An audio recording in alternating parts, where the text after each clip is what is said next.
Hey, I'm Jamie Harnish. I'm a broker with Bosley Real Estate, and this is Ask Reddit.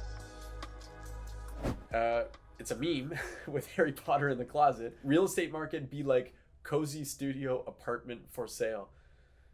Yeah, I mean, I haven't been in any places quite that bad with the Harry Potter under the closet bedroom, but I'm sure that they're out there and they exist. I actually saw a post today in a Facebook community group where one tenant who was living in the house with the landlord was, I guess, on behalf of the landlord, putting a post up about renting out the other bedrooms, and they were going for 1,300 and 1,150 per bedroom, depending on which one it was, and that was a bit surprising.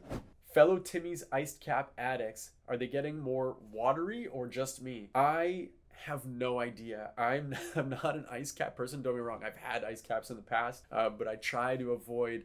Like, I'm not a coffee person. Although I like coffee flavored things, so I'm a little bit weird in that sense. If you are a regular at Timmy's, if you're an ice capped addict, we want to hear from you. Okay, next one.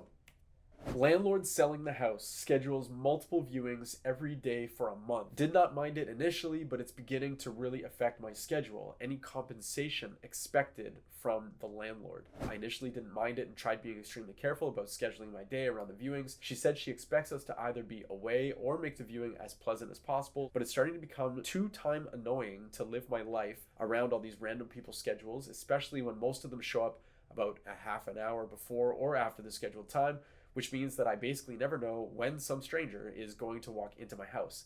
Is there any compensation I can be expected to get from my landlord, or anything to be done about making this less intrusive? Okay, so when you are a tenant, there are certain rules about when the agent or the landlord can book showings, and it's written into the Residential Tenancies Act. And so it's law. 24 hours notice in advance is the kind of the minimum that would be required. I believe the act says, and I'm don't have the act in front of me, so I'm kind of going up, but I believe it says 8 a.m. to 8 p.m. Now, as a realtor, when I'm either selling or renting out a place that's currently tenanted, I try to work with the tenant to find out what makes the most sense to them. Sometimes tenants, unfortunately, are a little bit too restrictive. We try to just say, okay, we won't have anything start prior to 9:30, something like that. We'll make sure that at the end of the evening, nothing goes past, let's say, 8 o'clock. The tenant asks if there's any compensation to be expected. Unfortunately not. There's nothing kind of written into the act.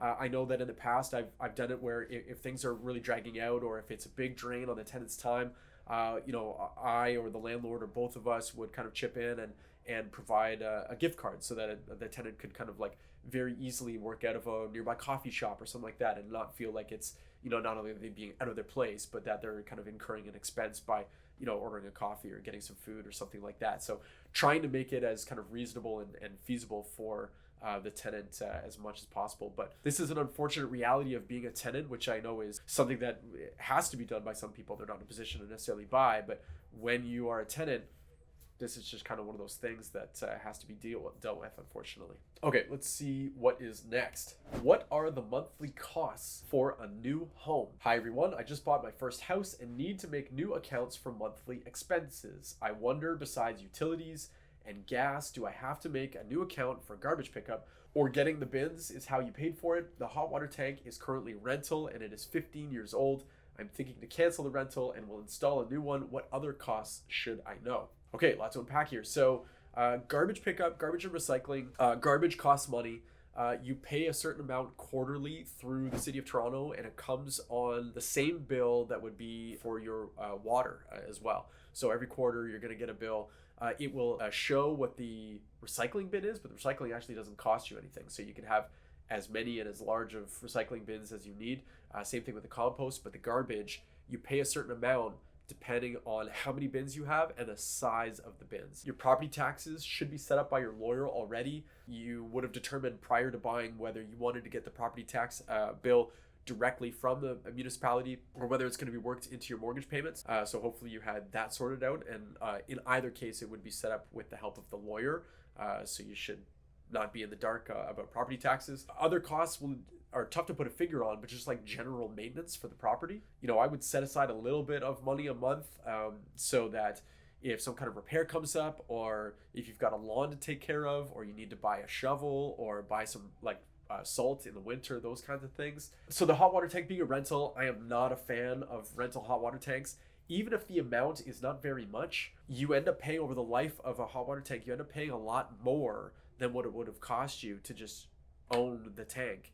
Generally speaking, it's like you could go through the financial amount of like 2 hot water tanks over the course of 10 years in what you would have paid in rental fees. So it just doesn't make any sense to me. Yes, it's very like maintenance free. If something bad happens, you call and it's just kind of taken care of and it's worked into the price. But hot water tanks, generally speaking, don't fail all that much. So, I would say own it, save some money. So absolutely a 15-year-old water tank, I would say buy that out if you can. It shouldn't be too much, and install one that is owned. Okay, next question. How to avoid common law. Hi, my girlfriend and I moved in together earlier this year. Both of us have applied for PR through OINP or PNP, and we are on WP right now, lots of acronyms. The apartment that we live in is strictly in her name, lease agreement, and I have a lease agreement elsewhere till the end of August. So technically on paper, my residential address is different. We are aware that if we live together officially for a year, we will be common law, but we are looking to avoid this altogether since we don't want to interfere with each other's PR application or get into the common law business at all. We do not share any joint account or any of that. Our plan is to change my residential to the current apartment for... Nicholas, reception, please. Our plan is to change my residential to the current apartment for a few months after August, and then I will search for a sublet elsewhere for 4 months just to show on paper that I live elsewhere. But this method will have us paying a lot more in rent. Is there no other way around this? Can't we just live as roommates till we get a PR? Honestly, this entire thing feels unfair. Shouldn't it be our choice if we want to come out as common law or not? I'd love to hear your guys' opinion. Thank you. I have no idea. What I would recommend is to speak with a family lawyer if somebody's willing to just kind of take a consultation. I would also speak with I don't know if it would be an immigration lawyer or somebody who is in that field. Seems like you have almost potentially 2 separate issues where you've got the permanent residency thing and stuff interfering with that application, and then common law and what constitutes as common law and all that kind of stuff. So I was under the impression that it wasn't automatic after 12 months. I think there are certain circumstances, but a family lawyer probably would be much better person to speak with, and same thing with an immigration lawyer on the PR thing. Should I invest in TFSA saving for house? I'm looking to get a small house or some land in the next year or 2 with my girlfriend. I save about $250 to $300 a week, about 50% of my check. Wow, good for you. I have $250 rent and $60 phone bill, and a few other bills. Have about $6,500 saved right now in a savings account at 2.5% interest. If I plan on getting a mortgage in the next year or 2, should I keep it in the savings, invest in stock ETFs, or put it in a TFSA? How in the hell do you have $250 rent? Are you living at home and that's what mom and dad are charging you? I would say ride that out as long as possible, because that is insanely low living costs, and save as much money as you can. Now I understand why you could save 50% of your check. And again, I'm not a financial expert, but TFSA does not provide you any specific real estate benefits other than it just being a way to save tax-free. There are homebuyer plans that use an RRSP, or a registered retirement saving plan, for first-time homebuyers. And so I would consider doing an RRSP as opposed to a TFSA. Again, just a realtor giving financial advice, not financial advice. But the RRSP, it allows you to put, I think, up to $35,000 in there. You would receive the tax credit, I guess, for making RRSP contributions. And then using the first-time homebuyer plan with the RRSP, you can withdraw tax-free, which you normally cannot do if you are withdrawing from an RRSP.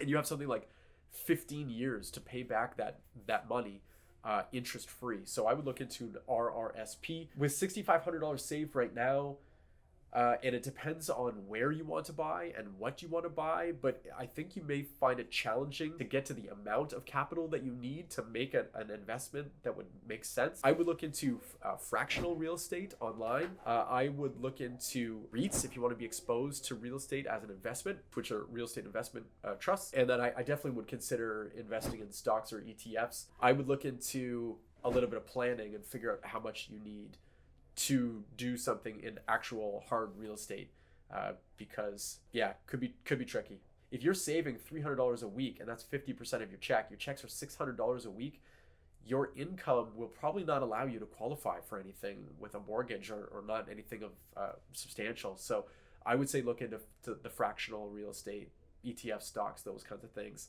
without knowing too many more details.